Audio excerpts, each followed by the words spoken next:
Clasificación B, bajo supervisión de un adulto.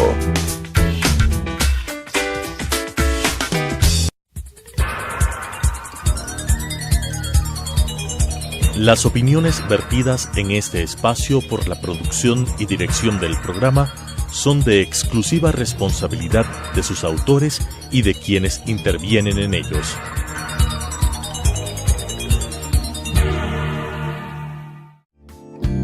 La aceptación de nuestra realidad nos dará la oportunidad de saber que estamos dispuestos a seguir adelante con lo que nos toca. Te invito a acompañarnos. Hoy es un buen día para empezar de nuevo. Telesucesos Canal 29 presenta Frente a la Vida con Juan Diego Umpierres. Bienvenidas, bienvenidos, yo soy Juan Diego Umpierres, un gusto que me acompañes frente a la vida, un espacio de reflexión, de buena conversación, de entrevistas que seguro tocan tu corazón. Hoy me siento muy feliz porque hemos recibido una cantidad de correos electrónicos acerca de dos programas que hemos tocado.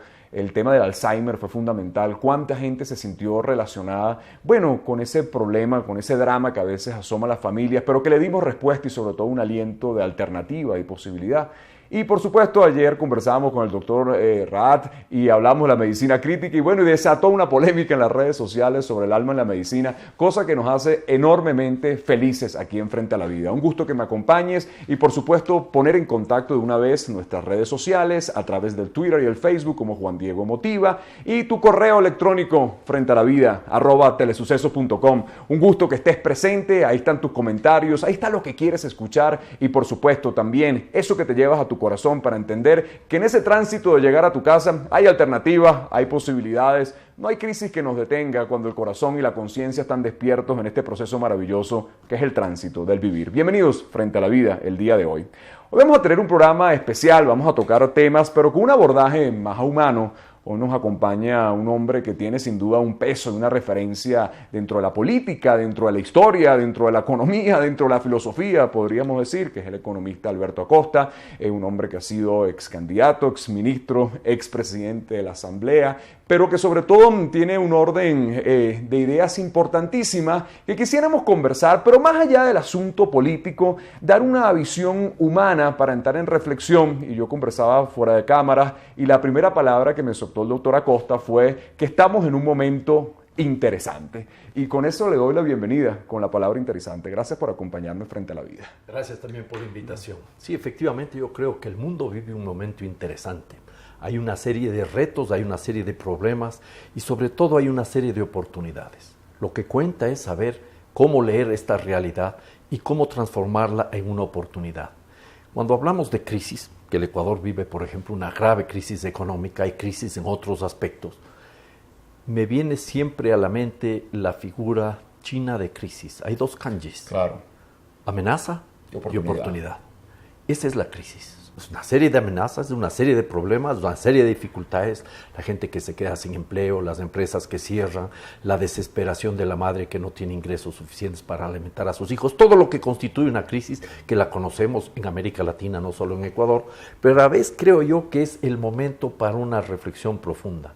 No se trata simplemente de resolver la crisis, sino de resolver la crisis y sentar las bases para construir algo diferente. Y tenemos entre manos muchas oportunidades y muchas posibilidades. Sin duda, cuando salta la palabra amenaza, eso es parte de los planteamientos de la crisis, porque a mi entender la definición que yo doy a la crisis es que entramos en un terreno desconocido, un terreno donde aparentemente las cosas se nos ponen sombrías, pero le hago la pregunta, esa amenaza indudablemente existe, es externa, hay una circunstancia económica que nos afecta, pero no hay una amenaza también interna de cómo vivimos la crisis. Aquí hay un asunto interesante, hay que conocer qué significa la crisis, hay que tratar de caracterizar la crisis, comprender de dónde surge la crisis para poder dar respuestas adecuadas. Y aquí yo ya tendría una primera puntualización para diferenciar nuestras apreciaciones. Efectivamente, en el caso de la economía ecuatoriana, y voy a hablar más de economía, soy economista, claro. Nadie es perfecto, así que me tocará hablar un poco más de economía. Decía que en el caso de la economía ecuatoriana sí, estamos en una crisis, por más que lo niegue el presidente de la República, y esa crisis tiene algunas causas externas, la caída del precio del petróleo, que desfinancia la economía ecuatoriana, sobre todo al Estado, que se ha transformado en el motor del aparato productivo. En segundo lugar, la apreciación del dólar, lo cual es bueno para el que tiene dólares y está fuera del país y puede comprar, pero malo para las exportaciones no petroleras. La dolarización nos está pasando su factura, por más que no nos guste hablar del tema, habría que discutir eso. En tercer lugar, la sumatoria de estos problemas y de otros más, que sería largo describirlos, encarecen el acceso al crédito de la economía ecuatoriana en el mercado financiero internacional. Pero hay algo más. Es cierto, esos son factores externos. Este gobierno también es responsable directo de la crisis. La crisis ya estaba larvada en la economía ecuatoriana. Nosotros podemos ver las cifras económicas de déficit fiscal, de déficit comercial, de déficit de la cuenta corriente, que son una serie de indicadores básicos para entender cómo funciona la economía. Ya teníamos graves problemas desde el año 2010. Y eso se reflejó en un creciente proceso de endeudamiento externo que se acelera en el año 2014, cuando el precio del petróleo estaba a los $100 por barril, y el Ecuador en estos años de este gobierno ha incrementado la deuda como nunca antes en toda la historia de la República. Si comparamos con el Producto Interno Bruto y con las exportaciones, el asunto no es tan crítico o complejo como a fines del siglo pasado, principios de este siglo.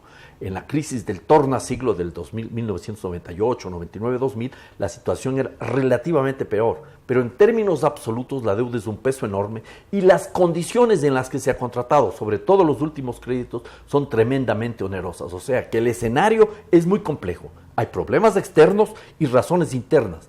El fracaso del gobierno en el manejo económico es pavoroso, clamoroso e inocultable. No hay transformación de la matriz productiva. Ahora, ¿qué hacemos con este ecuatoriano que nos escucha? Incluso me atrevería a expandir un poco las fronteras, doctor, latinoamericano. A ver, yo soy venezolano, llevo muchos años en el Ecuador, tengo un amor por el Ecuador, además gigantesco, sigo diciendo, insisto y defiendo el Ecuador, que este es el mejor país del mundo para vivir. Y muchas veces a los venezolanos nos abordan, y es inevitable, y nos dicen, estamos sintiendo que el proceso que vivimos en el Ecuador inevitablemente va a ser una radiografía calcada del proceso venezolano. Yo en eso tengo una postura muy clara, creo que no va a ser así, pero le pregunto a usted también, porque parte de su conocimiento filosófico también inició con este proceso. ¿Qué pasó en el camino? Juan Diego, aquí hay un asunto que hay que tener en cuenta. No se pueden hacer esas comparaciones mecánicas, que resultan a la larga simplonas, porque cada país, cada proceso tiene sus especificidades. Hay ciertos elementos que nos permiten hacer reflexiones comunes, comparables, pero no se pueden sacar conclusiones determinantes porque nos llevaríamos a una situación incomprensible. Ni siquiera vamos a poder entender lo que pasa y menos poder dar respuestas. Yo pondría como un elemento que está gravitando, no solo en Venezuela, sino en Ecuador, en Bolivia, en Brasil, en Chile mismo, en Argentina, el hecho de que somos países producto. ¿Qué quiero decir con eso? Países que exportamos materias primas. Ecuador es el país producto por excelencia. País cacautero. Se acabó la bonanza del cacao, apareció el banano. País bananero. Hubo problemas y crisis con el banano, nos transformamos en país petrolero, luego país floricultor, país camaronero, país... y aspiramos a ser país minero, lo cual es una barbaridad. En la medida que estos países sigan apostando a su desarrollo, a la construcción de otro tipo de sociedad, sobre la base de la renta de la naturaleza, sobre la base del extractivismo que en esencia es violento con la naturaleza y con las comunidades, no hay desarrollo posible. Estos ciclos ya han aparecido. En caso de Venezuela hemos tenido un país que indudablemente vive del petróleo, porque cuando yo lo oigo hablar a usted de la cantidad de elementos productivos del Ecuador, me da cierta envidia, porque... Bueno, el caso venezolano es especial. Somos especiales. Es un país petrolero y punto. Y punto. No tiene otros... Lo dejo con una frase para que ya la llevemos a reflexión en la próxima parte, del doctor Uslar Pietri, ese gran escritor venezolano. El de la siembra del petróleo. Ese le dijo, hay que sembrar el petróleo, se lo pregunto. Acá también se dijo eso durante la dictadura militar de los años 70. Cuando empieza el primer boom petrolero de los años 70, se dijo que había que sembrar el petróleo. Pero esa siembra del petróleo nunca se la entendió. Y este gobierno también trata de sembrar el petróleo cuando dice que vamos a salir del extractivismo con más extractivismo, que es una verdadera aberración. Es como que un médico que le plantea a una persona que sufre un grave problema de adicción a las drogas la solución a partir de una de un aumento de la dosis de drogas. Eso no soluciona el problema. Bueno, hay que liberarnos de esa droga que es el extractivismo. Me voy a quedar con eso, cómo liberarnos de esa droga, cómo hacer transformaciones en este momento de crisis y cómo buscar la luz a pesar de la sombra, porque creo, como lo pusimos al principio del programa, que la oportunidad es clave y la actitud frente a lo que estamos viviendo también como ciudadanía es lo que puede lograr entregarte llaves de transformación. Hoy conversando con el doctor Alberto Costa, Frente a la Vida.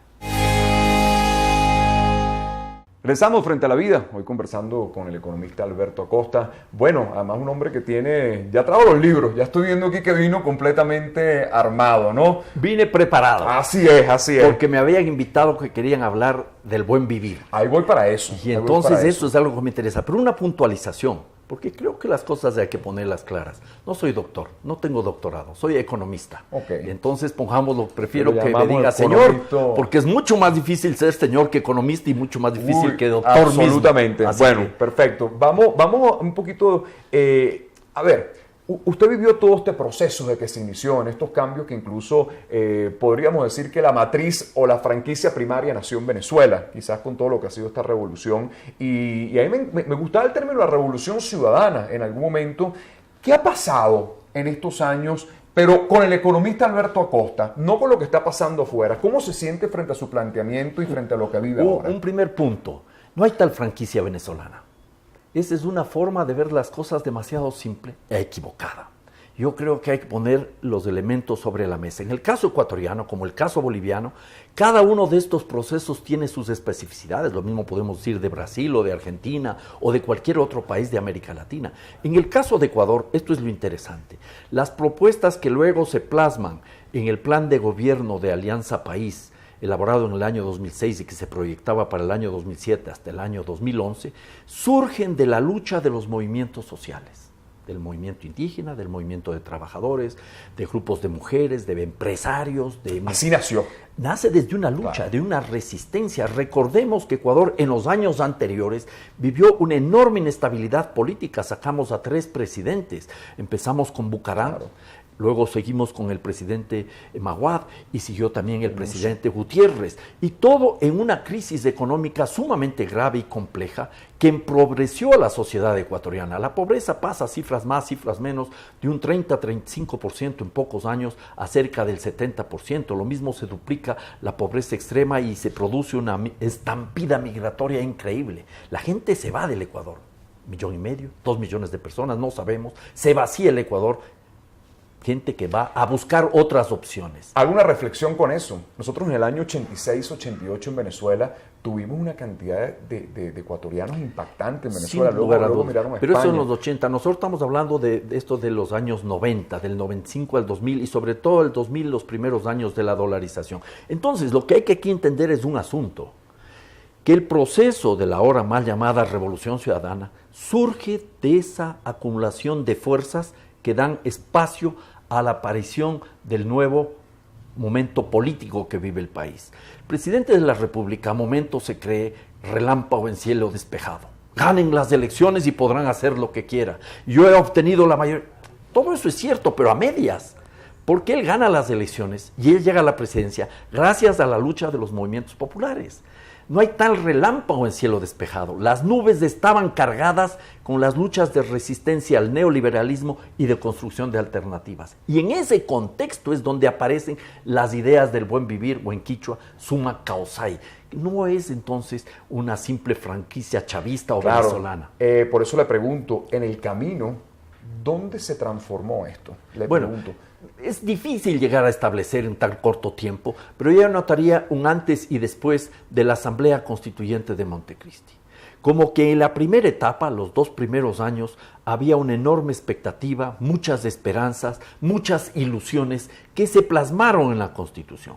La Constitución de Montecristi nos abre la puerta entonces a la posibilidad de construir otro tipo de sociedad. Y entre las muchas cosas que aquí podríamos nosotros rescatar en esta Constitución aprobada por el pueblo ecuatoriano en el referéndum en septiembre del año 2008 es el tema del buen vivir o summa causai, que en esencia no habla de un desarrollo alternativo, sino de una alternativa al desarrollo. Nos dice, hay que archivar gran parte de aquellas visiones dominantes antes y todavía ahora y todavía mantenidas por el actual gobierno, que es desarrollista, ¿ya? Y buscar otra senda diferente, en donde ya no se busque, por ejemplo, simplemente conseguir una mayor acumulación de bienes materiales, sino una mejor utilización de los bienes materiales para que podamos construir una vida en armonía. Cambian los paradigmas, cambian los referentes y los principios básicos. Ya no es acumulación, es solidaridad. Ya no es el individuo aislado, sino el individuo en la comunidad. Ya no es la explotación de la naturaleza, sino la vida en armonía con la naturaleza. Entonces, esta oportunidad, que está plasmada de alguna manera en la Constitución, no de forma categórica, hay que ser claros, porque todavía hay la tensión entre el viejo desarrollo y la opción de una alternativa al desarrollo, es la que debía haberse plasmado en otro tipo de acciones, en otro tipo de políticas. Lamentablemente, para el presidente de la República, la Constitución simplemente fue un peldaño más en la consecución de su poder individual. Él se transformó en el caudillo del siglo XXI. Concentró poderes y desde el Ejecutivo está dominando el Estado en general. La justicia, la Corte Constitucional, lo que significa el Consejo Nacional Electoral, este quinto poder o la Comisión de Participación Ciudadana y Control Social. Entonces, en ese contexto, se fueron archivando los elementos fundamentales del buen vivir, y el buen vivir se transforma ¿en qué? En un dispositivo de poder, en parte de la propaganda. Se le vacía de contenido. Claro. Y eso es lo que tenemos ahora que recuperar. Por eso hago la diferenciación de lo que estábamos hablando, de este buen vivir, además que el nombre, yo que dicto muchas conferencias a nivel humano, siempre un nombre que me ha venido acompañando antes que venga al Ecuador, y ahora cuando lo digo aquí digo, mira cómo lo utilizaron de manera tan clara y tan hermosa, porque la vida tiene que tener un buen vivir, y eso es un poco lo que se plantea. ¿Cuál es la idea del buen vivir? ¿Cuál es la idea central del buen vivir? En primer lugar, aquí decimos nosotros que surge desde el mundo indígena, amazónico y andino.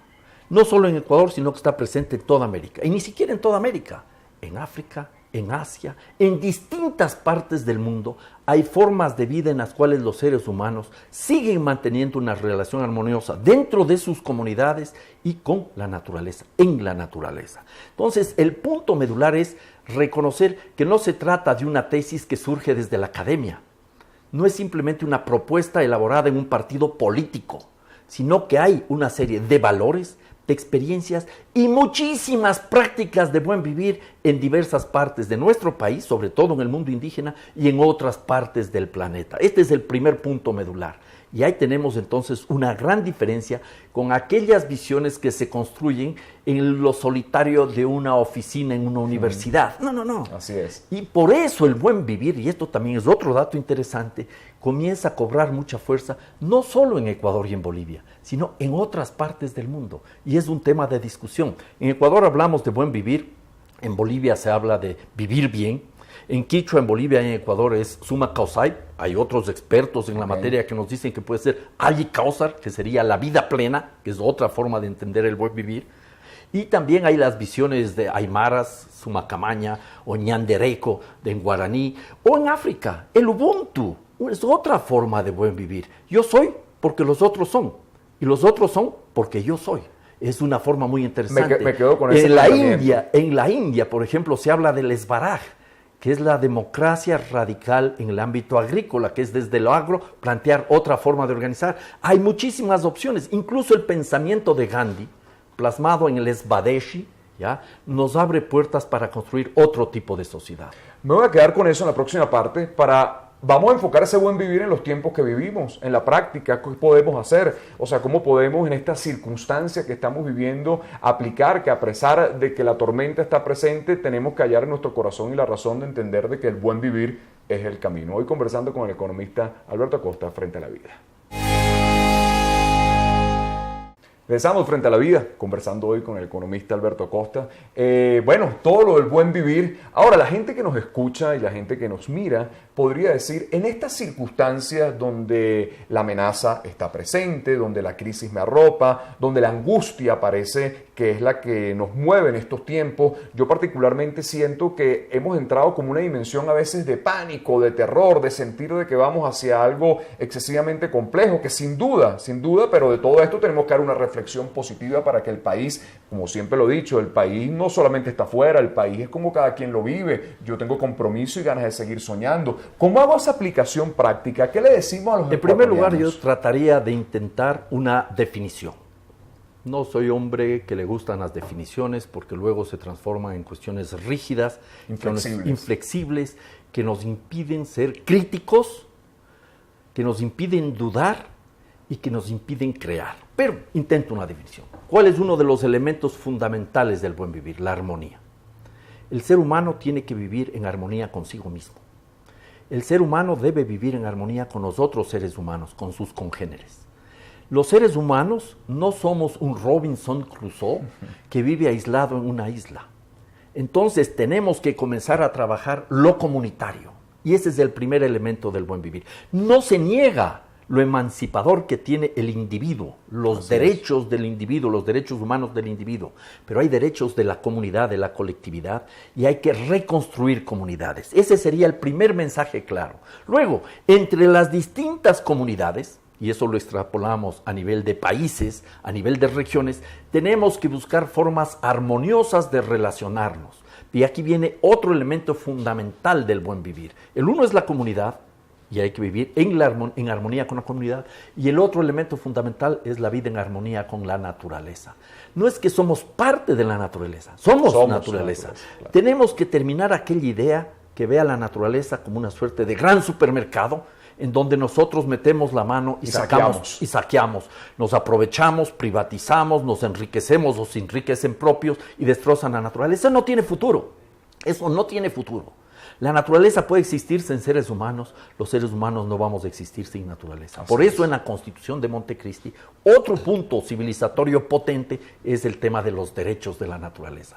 La naturaleza como sujeto de derechos. Algo difícil de comprender para algunas personas, para visiones conservadoras, para posiciones juristas positivistas, que no aceptan que es parte, los derechos de la naturaleza, de la ampliación de derechos que forma la emancipación, la liberación de los seres humanos. Pero bueno, lo que interesa acá es que en Ecuador tenemos entonces que comenzar a cuestionarnos ciertas cosas. ¿Para qué muchas veces estamos ansiosos y desesperados por acceder a más bienes materiales? ¿Ya? Si no los utilizamos, si perdemos mucho tiempo detrás de eso. Un ejemplo muy claro. Hay un estudio muy interesante del uso de los artefactos domésticos en las familias norteamericanas. A mí me quedó una cifra en la cabeza. Todas las familias norteamericanas y muchas familias ecuatorianas pretenden tener en su casa un taladro para hacer un hueco, poner un clavo y colgar un cuadro. Eso es increíble, pero es cierto. Más del 82 o creo que es 85% de las familias norteamericanas tienen un taladro. ¿Cuánto es el tiempo de vida útil del taladro? Tiempo de vida útil, 13 minutos. ¿Ya? Pero todos queremos tener un taladro. Es una barbaridad. Eso no tiene sentido, eso no tiene futuro. Entonces, un primer elemento clave es volver a niveles a partir de la suficiencia. Está bien ser eficientes, pero primero la suficiencia, porque muchas veces no necesitamos tantas cosas. Y esta discusión del buen vivir, y esto para mí es interesante, que a ratos en el Ecuador se pierde, que no existe, porque el gobierno le vació de contenidos, estableció un bárbaro, una torpeza, un ministerio del buen vivir que no tiene ningún sentido, ni pies ni cabeza. Y lo que está impulsando este gobierno es el desarrollismo puro y duro y el extractivismo en su máxima expresión. Como que apagó la discusión internamente. Pero fuera del Ecuador, el asunto es muy interesante. Yo no creí que íbamos a tener esa acogida. Yo escribí, no es que vine a hacer propaganda de mis libros, pero quiero graficar. En los últimos 2 minutos, hágale publicidad a su libro, claro que sí. Escribí un libro, ¿ya? Del buen vivir o suma causai, una oportunidad para imaginar otros mundos, publicado en Apiayala. Pero poco después, este libro cogió mucha fuerza y fue publicado en francés. Imagínese. Le buen vivir en la editorial Utopia. Ya fue publicado en francés. No pasó mucho tiempo y también fue publicado en España, editorial Icaria. Cada texto va cambiando porque voy enriqueciendo con las discusiones. Y llegamos también al buen vivir en alemán. Tenemos ya el libro del buen vivir en alemán y recientemente se acaba de publicar en portugués, en Brasil, en una edición maravillosa, en una edición preciosa. Realmente un libro precioso ¿ya? Y entonces a donde quiero llegar no es a decir, los textos de Alberto Acosta se publican, no. Las ideas que construimos desde el mundo indígena, desde los sectores populares, desde los grupos comunitarios en nuestro país, comienzan a ser escuchadas fuera de nuestras fronteras. Y ojalá tuviéramos la capacidad para nosotros retomar ese debate. Espero que se repita encantado, muchísimas veces, encantado, porque siempre nos llevamos esto y este tema del buen vivir, más allá de cualquier concepto político que se le quiera dar, creo que tiene que ser la razón de todos los seres humanos, pero sobre todo la convivencia. Cuando aprendemos primero a convivir con nosotros mismos y establecer vínculos sanos con la sociedad, los países crecen, nos desarrollamos, pero desde adentro, y ahí construimos eso que queremos. Una última cosa, y te cierro con una idea. Usted cierra. ¿El buen vivir es para todos o no lo es? Así es. No puede haber buen vivir a costa del sacrificio de las mayorías. Así es. Si no entendemos eso, no podemos construir el buen vivir. Así es. Con esa esperanza colectiva nos quedamos hoy frente a la vida. Gracias por estar.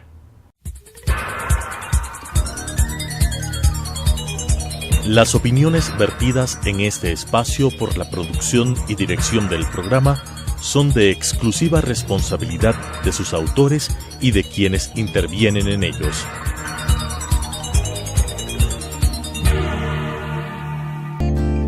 Los triunfos no se miden por las victorias. Habrá derrotas que más temprano que tarde agradeceremos y evaluaremos como éxitos favorables. El tren pasa siempre, mientras estemos despiertos, frente a la vida. Nuestra cita mañana 18:30 en Radio Sucesos, 21 horas por Telesucesos.